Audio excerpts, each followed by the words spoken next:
So you need to have a bottle or yeah, jar with sofrito in your fridge. You could have the fridge completely empty, but there has to be sofrito.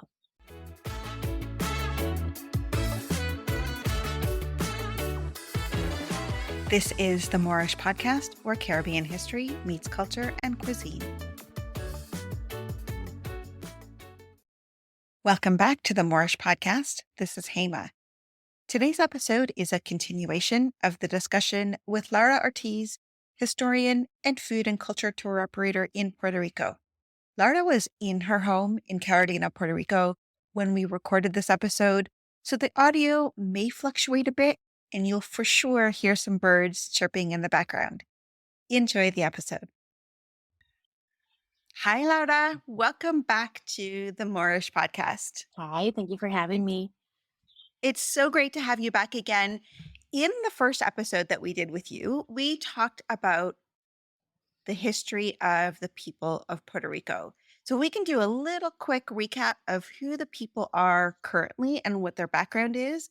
And then we'll dive into one of my favorite topics, which is food. Yes. So currently the population in Puerto Rico is like around 3 million.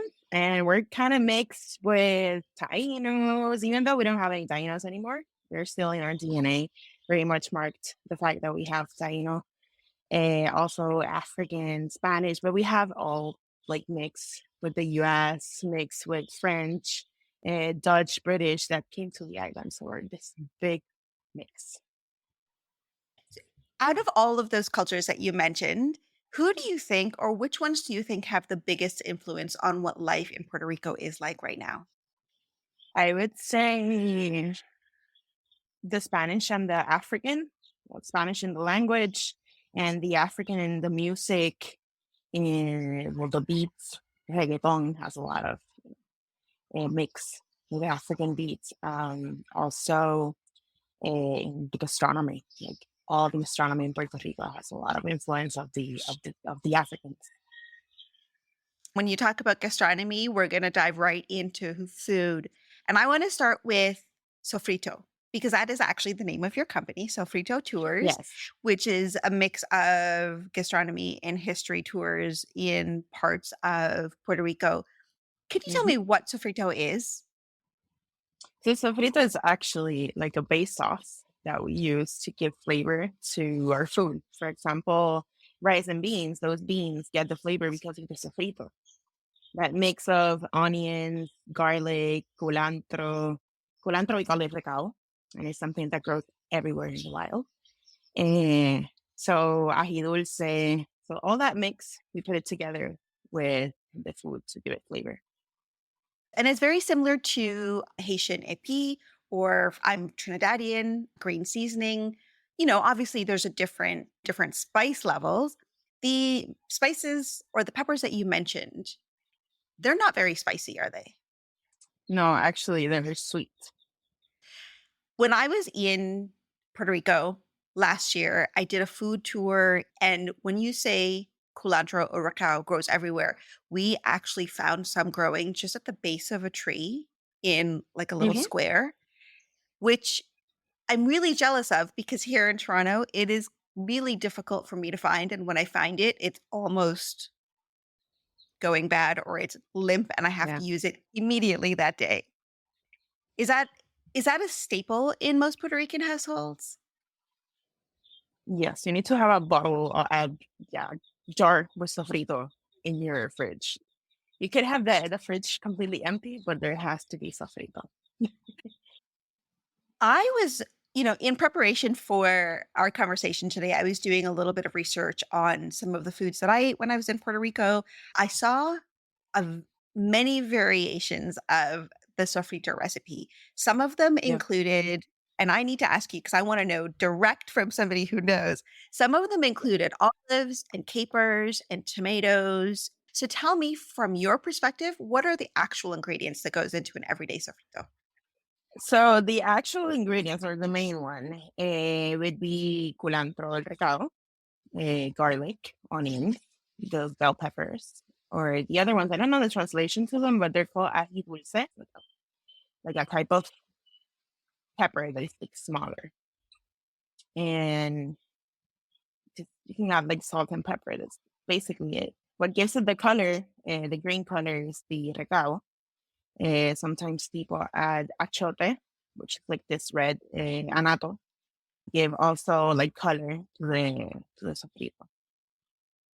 And is there something to preserve it, like a lime juice or a vinegar or something?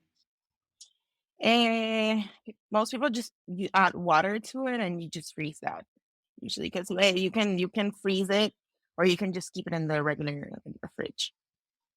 I'm gonna make some because it's so Yes. delicious.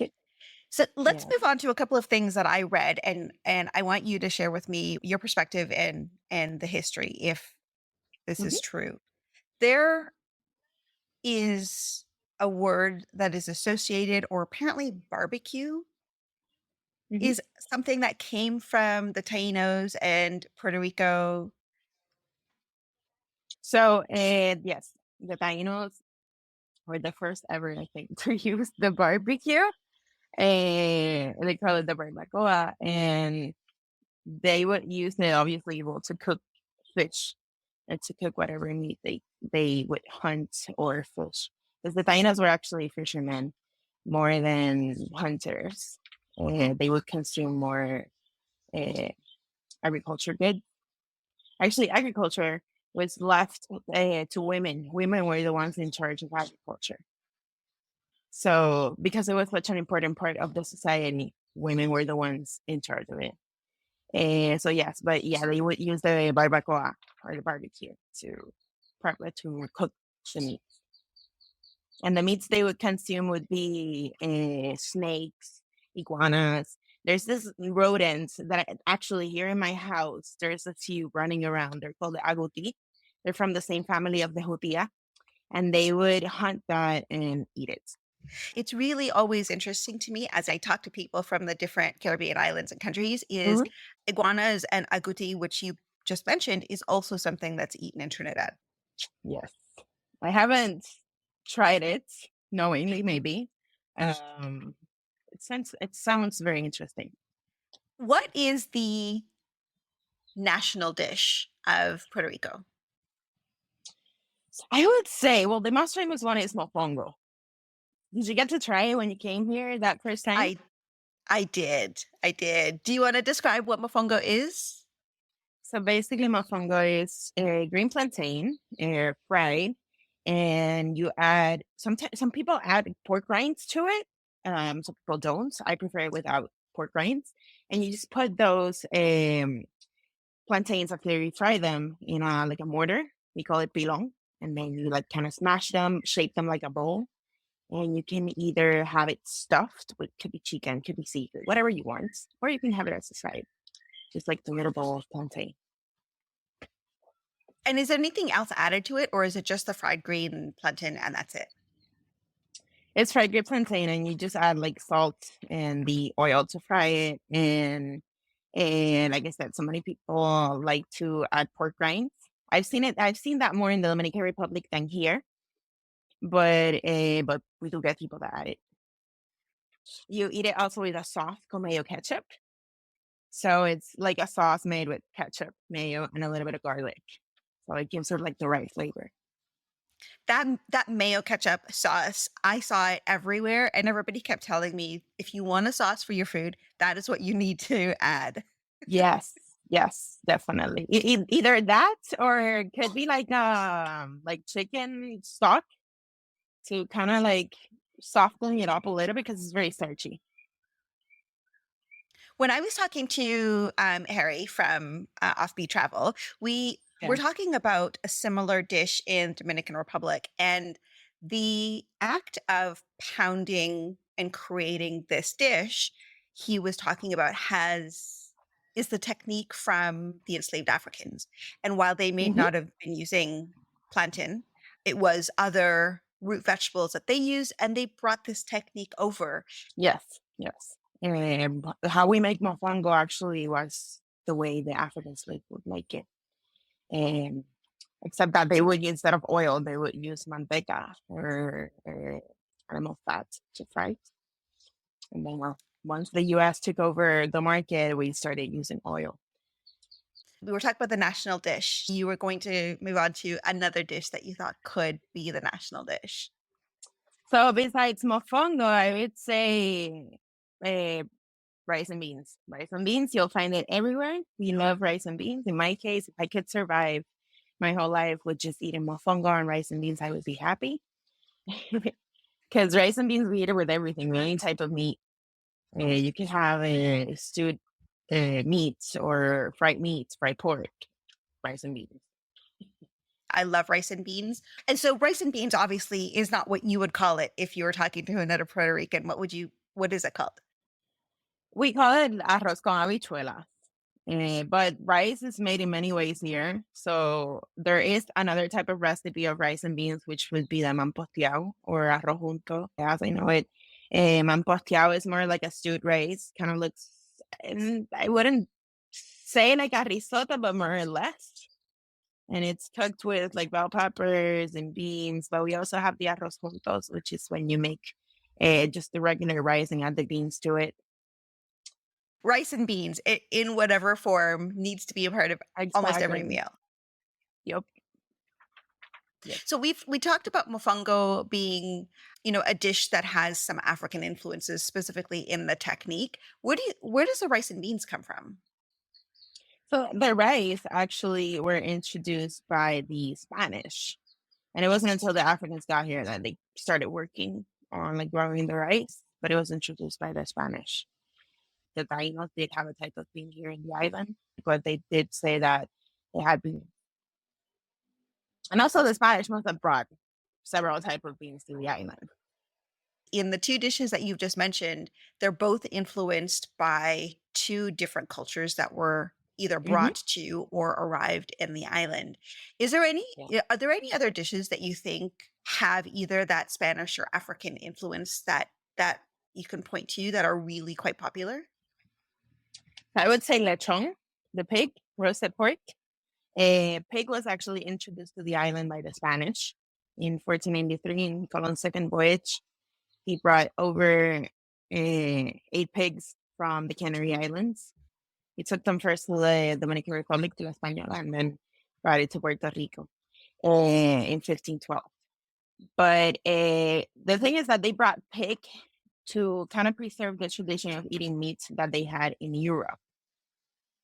And in Puerto Rico, it became something very common. But the thing is that most meat were just left to feed like soldiers and the population in San Juan.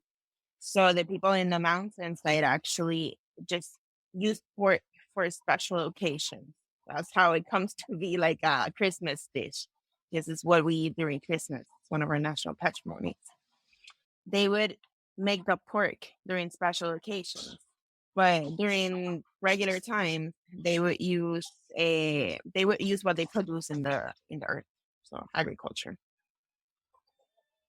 Lechon is something that I had in Colombia, but I know there are similar names or same names for dishes across the region that might be different. Yeah. So can you describe what that is in Puerto Rico?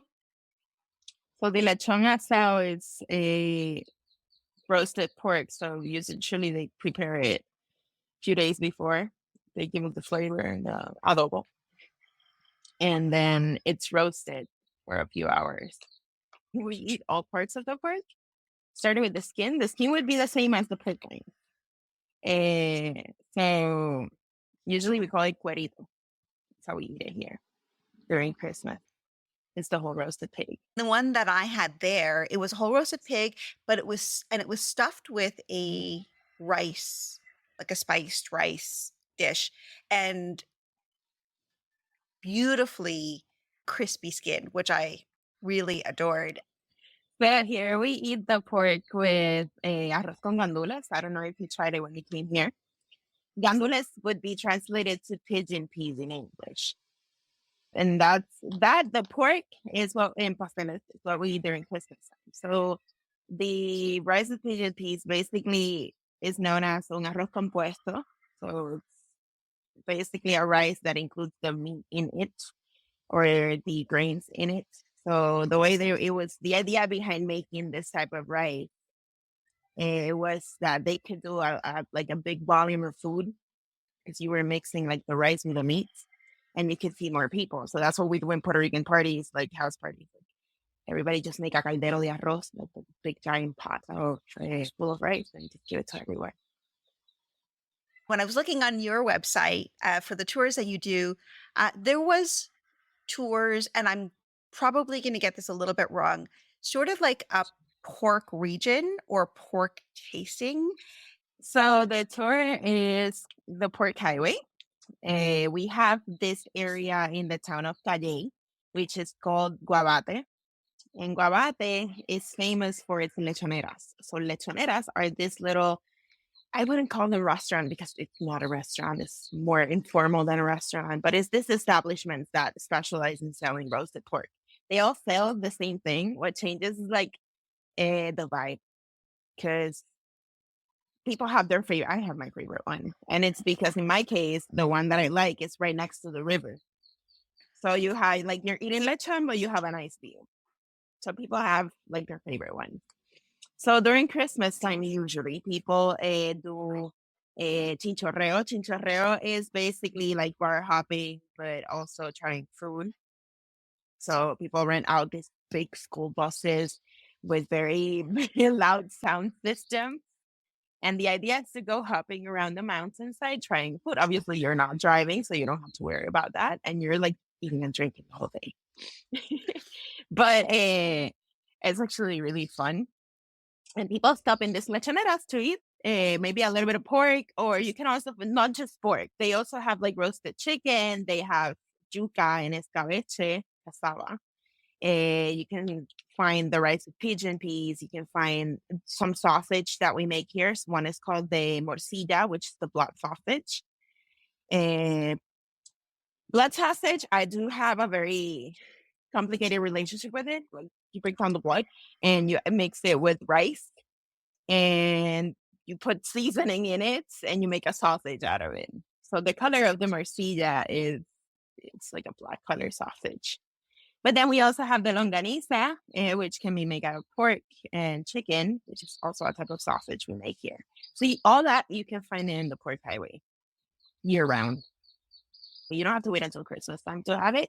You can just go there and you have the same Christmas meal, but every day. My trip was too busy. I didn't get to go, but definitely on my list for the next time. The blood sausage that you mentioned is something that I know from Trinidad, but also is something that's eaten by the British. And I don't know where the blood sausage originated from. Do you? Yeah, I was kind of looking on like because I was wondering the same thing. Sausages, most like the Spanish were the ones that started bringing them here, since they were the ones that introduced pork, and in Europe they would eat sausage. I'm pretty sure that could have been with the Spanish. What else food wise do you think is really important to the Puerto Rican culture, whether it's for a special occasion or every day? I would say fritters. Everything fried. That actually the technique of frying was used by the Africans. So and the Africans did bring a lot of like how we use plantains, how we fry things. That was all influenced by them. Uh, Usually you can find fritters a lot in the coastal area. There's Mhm. a very famous place called Piñones. Piñones is like in between Carolina and Loiza. It's this whole space that is beachfront and it's full of kiosks that sell different type of fritters. So the most famous one you can find is the bacalaíto. Bacalaíto is this codfish fritter. It's usually like this ginormous uh, brown fritter that is mixed with flour and codfish. What is surprising about it, the codfish flavor is not it's not overwhelming the whole thing. So it's actually very good. I am not a big fan of fish. So for me, the flavor is perfect. Is it a salted cod or is it a fresh cod? Usually we use, people buy it in the supermarket, so it's salted. But there you can also find it fresh because most of the restaurants in Loiza, they have like fresh catch of the day. The ocean is right there. So they just have to every morning go fish something out and they offer it. Another thing I would say is extremely important is proteins. We talk about the mofongo, but we have other dishes or other types of way of eating mofongo. We do eat it in its sweet stage and in its ripe stage, and also when it's green. So, and the Africans mainly were the ones that influenced that whole gastronomy around plantains, and that very much had to do with the sugar haciendas. They were usually close to the coast, and the Africans basically had to work with what the land was offering them in this new land that they were taken to. So they made the best of it, and I think the best food is influenced by the Africans here. So the plantains were actually brought by the Spanish first, but it wasn't until the Africans got here that they started growing them. So the type we have here is called the musa paradisiaca. It's the one that we use for cooking, for making the plantain, for making mofongo, for making tostones. So it's very interesting that the Spanish brought it, but the Africans were the ones that figured out how to cook them. Plantain is not something that is from Spain. Where would they have picked it up in order to bring it to Puerto Rico and around the Caribbean? So, from what I was reading, because I was checking the same thing, they don't exactly know where they brought it, but they think it was from around like Africa, Asia areas. This is one of the books that I reference to when I talk about food. And he was a historian. His name was Cruz Miguel Ortiz Cuadra. He died recently, but he was a historian that devoted his life to studying the history of all the ingredients we eat, that we consume here in the island. And one of the things he says that is that plantains, he doesn't really exactly know where they came from, but that it must have been from Africa or from Asia, from those areas. So for everyone listening, what is the name of that book? This book is called Puerto Rico en la olla. Olla is a pot that we use for cooking. Somos aún lo que comemos. So basically, if he's questioning if we are what we eat after all the influences we've been getting from different countries in the island. I will link a copy of that book in the show notes if anybody's interested in reading it. So fritters, you mentioned cod fritters. What other kinds of fritters are made? So we also have the alcapurria. Alcapurria, depending on what side of the island you're in, it's how they're made. So in Piñones, or in the coast area, you're gonna find it made out of yuca or cassava. And usually they're stuffed with, could be ground beef, could be crabs, could be octopus, chicken, whatever you want. We also have the pionono. Pionono is like this round fritter that is like, the outside is completely covered in sweet plantains, and the inside has ground beef. It has such an interesting shape. It's so good. It's like a mix of sweet and salty. You mentioned cassava, and I want to take a step back because you talked about cassava fritters or yuca, as you call it. And that is my understanding, an ingredient that the Tainos used and that has been on the island and in the Caribbean for centuries. Yes. The Tainos would make cassava, which is the bread made out of yuca. They would shred the yuca, and they would take off like the liquid that the yuca would produce. It was considered poisonous for them. So they would make kind of like a vinegar out of it and use it later. But the yuca per se, they would make like this bread, flat bread. That's what they would eat.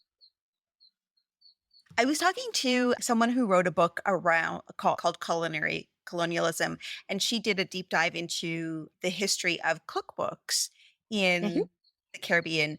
And I don't have the name of the cookbook, but there was like a cookbook in Puerto Rico that was probably one of the very first published in the region. Have them here. Oh, do you have it? What is the name of that book? Yes. Okay. So we have this one. This is called El Cocinero Puertorriqueño. This one is from 1859, the original book, and it's the first ever uh, cookbook published in the island. The author, we don't exactly know who it is, so it doesn't have an author. So yes, and it has the first ever like recipe of mofongo. And looking at that cookbook, who I know we don't have an author, but would that Oh, have been written by the Spanish, do you think? well, I mean, it was in the year 1859, so definitely could have been a Spanish, could have been a criollo. Criollo meaning somebody from the island mixed with Spanish. Because yeah, that was 1859. The Spanish American War wasn't until 1898, so definitely it had to be either a Spanish or somebody from here.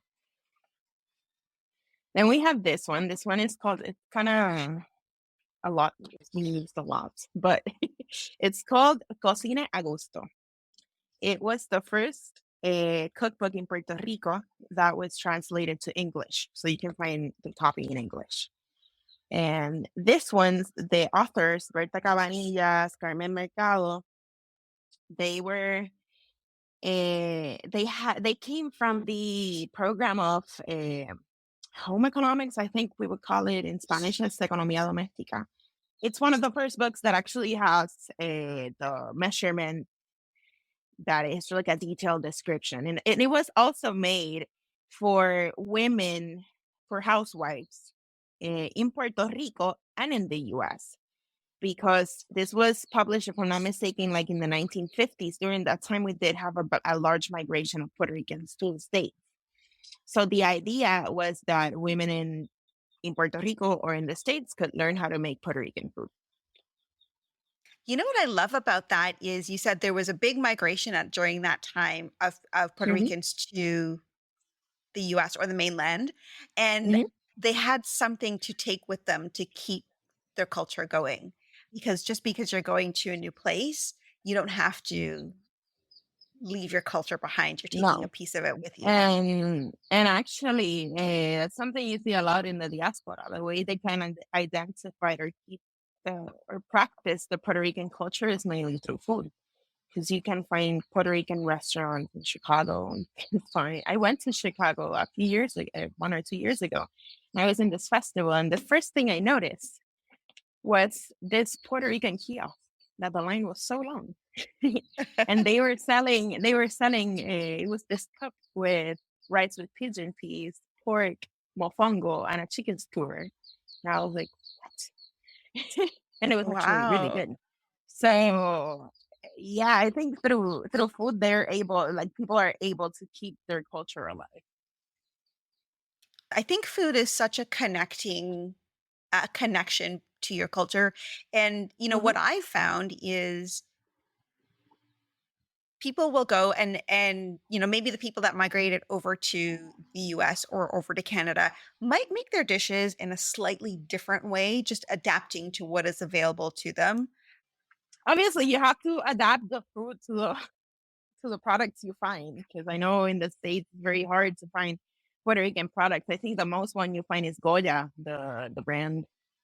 So you're limited to whatever Goya sells in the States. That you know what that brand I see all over the place in some of the markets that have what they call like a Latin section, and I don't think Exactly. there's anything else that I could find here in Canada. No. Going going back to the books, this last one. This one was made by Carmen Aboy Valdeyuli. It's called Cocina Criolla. Also, has been translated to English.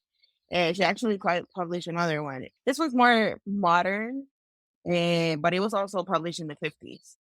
Same idea. So women in the household could know how to. This one actually does tell you how to prepare a table, how to greet your guests, how to serve the food, how to keep the guests entertained. So it's actually very interesting because you get to like study a little bit of how the society was at the time.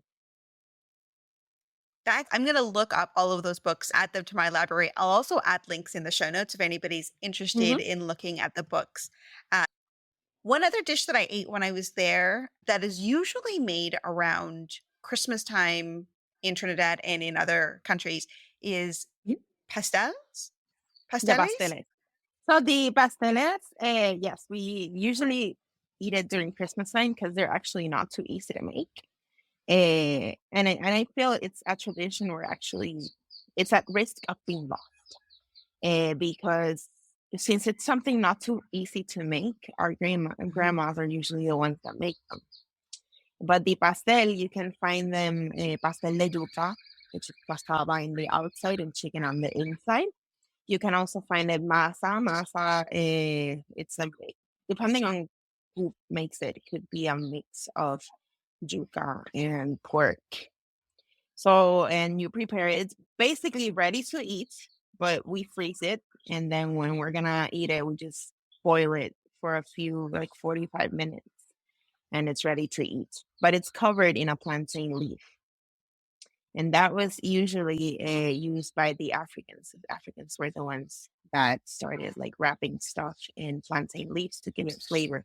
Also, when making rice, the rice with pigeon peas, if you add cover it with a plantain leaf, it changes the flavor. It gives it more flavor. Would you say that pastels or pasteles are similar to tamales? In shape, yes, but tamales are made out of corn. And well, yeah, pasteles are made with yuca and pork, but it's pretty similar. When I said pastels is because in Trinidad also there's a similar dish, and I believe I've never made it because it is quite a process, but I believe they're Hmm. wrapped in banana leaves. Hmm. Yeah. Actually, I was in Hawaii in February and I noticed that many of the dishes they have there are pretty similar to the ones we have in the Caribbean. For example, they do roast pork, except that they do it like underground. And because of the Puerto Rican migration that happened to Hawaii, they do make their own version of pasteles. Obviously, they're not as good as here, but I mean, it's just that it has like different ingredients, but they do have, because of the Puerto Rican influence, pasteles in Hawaii. Talk about that Puerto Rican influence in Hawaii because I'm not aware of that. I can't remember the year exactly, but many Puerto Ricans were sent over to Hawaii to work in agriculture. And the process, how it happened, wasn't really the best because they would. Uh, it happened during a time that Puerto Ricans were going through a very terrible economic situation. So many companies would come to Puerto Rico and recruit men to go to Hawaii. They would tell them that they would pay them an amazing wage, and that they would have a home, they would have a piece of land, and they would help them in the process with like integration into this new place.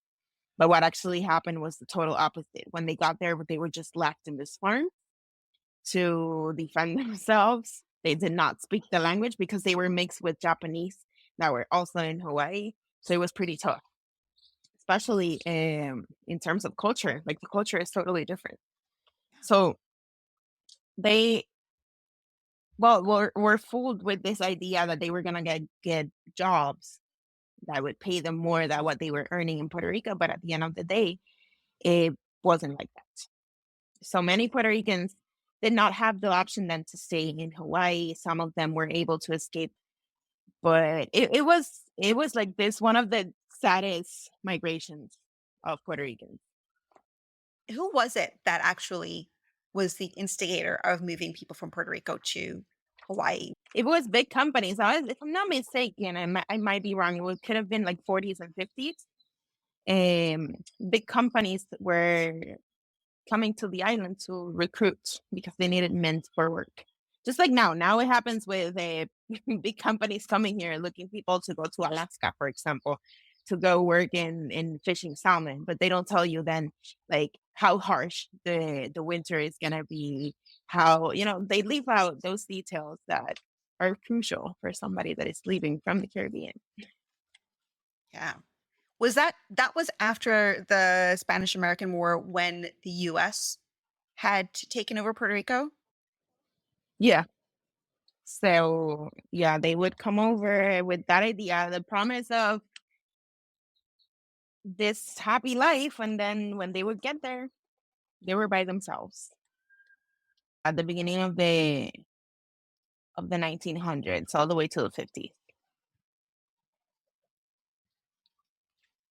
I don't want to end this on a sad note because that is not a happy thing. No. So what I want to I want to talk to you about any big festivals or celebrations in Puerto Rico. So we have many festivals throughout the year. We like to party. Well, we have to start off like we have the longest Christmases in the world. Christmas is Christmas is basically start the day before I think November 1st, day before um Halloween. That everybody has their Christmas decoration. And what marks the ending of Christmas is the San Sebastian Street Festival or Fiestas de la Calle San Sebastián. Usually it originated as a religious festival. Now, during the day, you go do religious activities, but at nighttime, it's a big party in the city of San Juan. Over there, you find fritters, you find a lot of rum and a lot of local beer. Rum is something very important to us in our culture. So we also we have some festivals throughout the year that have to do with food. We have the coffee festival in the town of Jayuya. We have the tomato festival in the town of Jayuya also. So yeah, we celebrate everything. This Christmas festival that you were talking about, or around Christmas time, you mentioned it's a lot of it is religious based. So Catholic, the Spanish brought over all of their Catholic influence, and they would have days for each saint. So San Sebastian has its date, Saint John the Baptist. So all of these festivities regarding saints were brought over by the Spanish. And is Catholicism now the predominant religion in Puerto Rico? I would dare say that it's mainly among like older generations, young generations. There's still some Catholic, but we have a lot of other denominations in the island due to the groups that have moved to Puerto Rico. We have we have a small Islamic community, we have a Baptist church, we have Presbyterians. The Presbyterians were actually the ones that first opened a hospital in Puerto Rico. In Yeah. our first episode, when we were talking about Puerto Rico, you talked about Loiza Mhm. and the region and Bomba and the ties to African heritage. Can you talk to us a little bit about that? So in Loiza it's none of the African heritage capital of the island because that's where most of the African slaves moved to when they escaped the sugar haciendas. Because back in the day, Loiza was mangroves, so nobody would go find them there. And they developed their communities of cimarrones. Cimarrones were what we call slaves that would run away. And those communities then started trying to, preserve their traditions because in the haciendas, they were not allowed to practice their culture, their religion, their language. So when they escaped to Loiza, I was like, okay, we're on our own. We can practice. And that's where Bomba actually came from. I learned a very little bit about it when I was there and we tried it a little bit, but it is very much a dance around storytelling, and the drums play such a huge part in it. And I'm probably not doing it justice by talking like that. So can you tell us about Bomba? So Bomba is basically a communication between the dancer and the drummer. So the dancer gives the cues to the drummer of the beat they're playing. He follows her dancing. But we also have Plena, which came from the bomba, and it started in the town of Ponce in the south of Puerto Rico. Plena was actually it kind of became like the newspaper of the time. It was like storytelling. So that way they were able to by oral tradition to pass down stories. Till now, like we play plena in parties, and the songs that maybe would have been on the news back in the day, now they have become part of our music, of our songs. There's probably so much more we could cover about Hmm. the food and culture of Puerto Rico that we just don't have that much time. But I will leave some links in the show notes, and also to your website in case anybody's interested in connecting with you to learn more about Hmm. the tours or just a little bit more about history. Before we do our final wrap up, what is it that you think you want people to know about food and culture in Puerto Rico? I will tell people that the best way to get to know Puerto Rico is through food. Uh, Through the food, you'll be able to understand all of those mixes that we have that make up a Puerto Rican. Our food is very unique, even though in the Caribbean we have similar dishes. Our flavor, our sazon is unique. So I would definitely like encourage people to come to Puerto Rico and try everything they can. Like there's no dieting when you come to Puerto Rico. No. You have to try everything you see on the menus, the street what we would call the street food, which would be fritters. You have to try everything. You have convinced me that I need another trip just to try all of the food that we've talked Yes. about today. Laura, thank you so much for joining me for these 2 episodes. I've learned so much about Puerto Rico, but what I also know is I don't know enough. And you've given me little tips so that I can continue to do some research and learn. And then when I go back, I will have opportunities to talk to people about food, culture, and life in Puerto Rico. Definitely. Thank you so much for having me. Thanks for listening to this episode of the Moreish Podcast. Connect with us on Instagram, YouTube, and TikTok at the Moreish Podcast. See you for the next episode.